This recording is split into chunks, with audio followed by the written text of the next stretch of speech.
January 2026. A 1.4 million square foot facility in the scorched outskirts of Phoenix, Arizona, hums with a low frequency vibration that can be felt in the teeth of anyone standing within a mile. Inside, the lights are off. There are no break rooms, no union posters, and not a single human being on the production floor. This is a lights-out factory, a masterpiece of kinetic efficiency where 30,000 bottles are pressurised, filled and capped every 60 seconds by a phalanx of synchronised robotic arms moving with a speed that defies human biology. What began in 1886 as a morphine-addicted pharmacist's desperate experiment has evolved into a post-human, autonomous engine that consumes more electricity than a small city and more water than the surrounding county. We were told the future would be high-tech and clean, a utopia of efficiency. But beneath the gleaming stainless steel and the proprietary AI algorithms lies a reality of synthetic biology, global resource extraction, and a corporate machine that has finally cut the human element out of the world's most famous drink. This is the story of how Coca-Cola is actually made in 2026. For over a century, the myth of Coca-Cola was built on the human touch. We were sold the image of the friendly delivery driver, the soda jerk at the pharmacy counter, and the secret formula guarded by two men who could never fly on the same plane. But by the start of 2026, the myth has been unceremoniously dismantled. The legendary secret formula is no longer a physical piece of paper locked in a vault at the World of Coke in Atlanta. It is a decentralised, encrypted hash stored across 3 separate server farms, accessible only by a proprietary AI named Project Pemberton. This AI doesn't just protect the recipe, it optimises it in real time. In the modern production cycle, the process starts not with a chef or a chemist, but with a predictive data harvest. Before a single drop of syrup is mixed, Coke's global nervous system analyses weather patterns, local sugar prices, and real-time social media sentiment across 6 continents. If a heatwave is predicted for Western Europe, the 2026 manufacturing grid automatically reroutes supply chains and ramps up production in regional hubs weeks in advance. The goal is no longer just to satisfy demand, but to anticipate it with a surgical, mathematical precision that makes traditional business models look like cave drawings. The ingredients themselves have undergone a silent molecular revolution. While the label still lists the familiar suspects, carbonated water, high fructose corn syrup, caramel colour, the reality of 2026 is far more complex. The high fructose corn syrup of the past, once the target of health advocates worldwide, has been largely replaced by what the industry calls next-gen biosugars. These are synthetic sweeteners created through precision fermentation in massive vats of genetically engineered yeast. These microbes are programmed to excrete a substance that is indistinguishable from sugar on a molecular level, but carries a fraction of the caloric load. It allows the company to bypass sugar taxes and health warnings while maintaining the same addictive glucose spike that hooked the world in the 20th century. Then there is the water. In 2026, water is no longer a utility, it is a geopolitical weapon. To produce a single litre of Coke, the system requires nearly 3 litres of fresh water, a ratio that has become a death sentence for the communities surrounding these mega factories. While the company's marketing departments produce glossy documentaries about water replenishment and sustainability, the actual manufacturing process tells a different story. These factories are now equipped with hyper-efficient desalination and filtration units that can strip moisture from the very air or vacuum up local aquifers with a ruthlessness that leaves local farmers with cracked soil and empty wells. In the 2026 manufacturing model, the water is treated with a proprietary blend of minerals, not for taste, but to ensure it acts as a perfect solvent for the high-pressure carbonation process. The carbonation itself has become an exercise in carbon capture theatre. In an effort to meet aggressive ESG targets, Coke's 2026 plants are outfitted with massive direct air capture fans. These machines suck CO2 directly from the atmosphere, compress it into a liquid state, and inject it into the syrup mixture. It's a brilliant marketing move. The bubbles that tickle your throat are literally made from the pollution of the city outside. But the energy required to power these DAC units is immense, often drawing from local grids already strained by climate-driven heatwaves.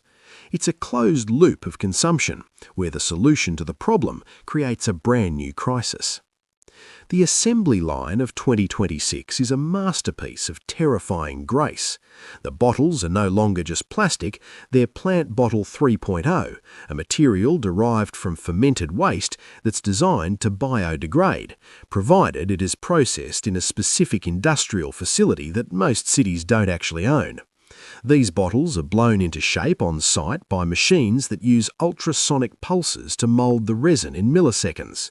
From there, they move on to the filling line.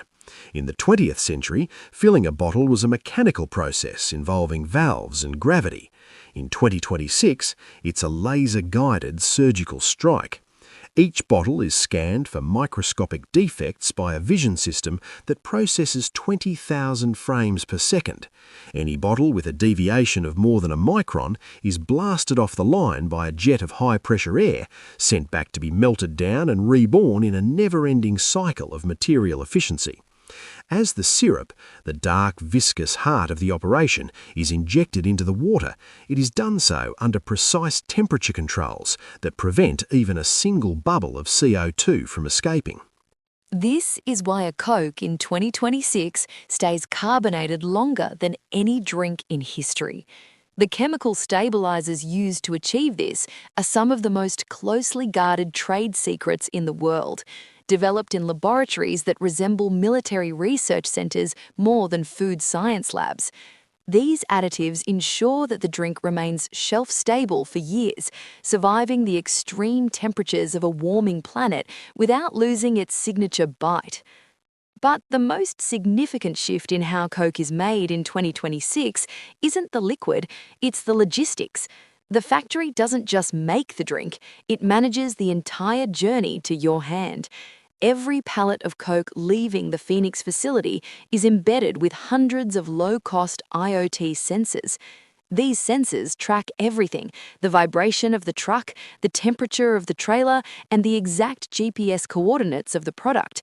If a shipment sits in the sun too long, the AI at headquarters automatically marks those bottles for a price discount on digital shelf labels in the destination store, ensuring the stock moves before the quality degrades.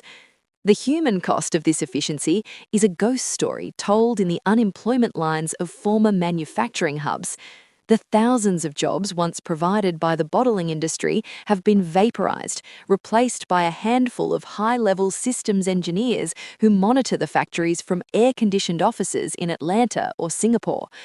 The Coca-Cola family has been replaced by a series of service-level agreements with robotics manufacturers and energy providers.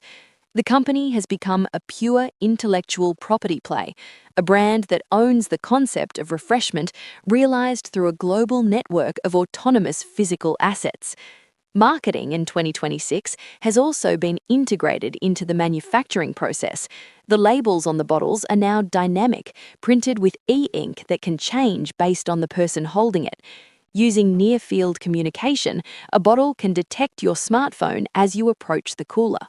By the time you pick it up, the label has shifted to reflect your interests, your name, or a personalised discount code generated by your purchase history.